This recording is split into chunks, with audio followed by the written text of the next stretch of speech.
నంద్యాల జిల్లాలోని ప్రముఖ పుణ్యక్షేత్రం శ్రీశైలం. ఈ క్షేత్రం ద్వాదశ జ్యోతిర్లింగ క్షేత్రం. ఇక్కడ శివయ్య తన దేవేరి పార్వతితో బ్రహ్మరమ్మ మల్లికార్జున స్వామిగా కొలువుదీరి భక్తులతో పూజలను అందుకుంటున్నారు.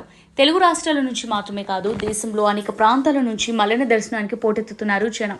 తాజాగా అమ్మవార్ల ఉభయ పరివార దేవాలయాల హుండీ లెక్కింపు నిర్వహించారు. ఆలయంలోని అక్క మహాదేవి అలంకార మండపంలో హుండీ లెక్కింపు నిర్వహించారు.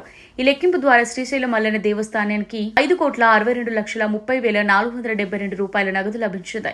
ఈ ఆదాయాన్ని గత 49 రోజుల్లో శ్రీ స్వామివారి అమ్మవార్లకు భక్తులు నగదు రూపంలో సమర్పించినట్టు ఆలయ డిప్యూటీ ఎగ్జిక్యూటివ్ ఆఫీసర్ రమణమ్మ తెలిపారు.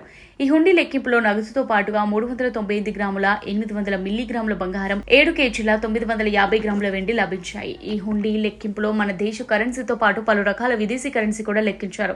అందులో US డాలర్లు 1989, ఆస్ట్రేలియా డాలర్లు 30, కెనడా డాలర్లు 305, England pounds 25, UAE theorems 30, Singapore డాలర్లు 56, euros 60, Kuwait dinar 10, Khattar riyals 15 మొదలైన వివిధ విదేశీ కరెన్సీలు కూడా ఈ హుండీల లెక్కింపులో లభించాయి. పటిష్టమైన నిఘా నేత్రాల మధ్య దేవస్థానం డిప్యూటీ ఎగ్జిక్యూటివ్ ఆఫీసర్ రమణమ్మ పర్యవేక్షణలో హుండీ లెక్కింపు జరిగింది. ఈ లెక్కింపులో దేవస్థానం అన్ని విభాగాలకు అధికారులు, సిబ్బంది, శివసేవకులు పాల్గొన్నారు.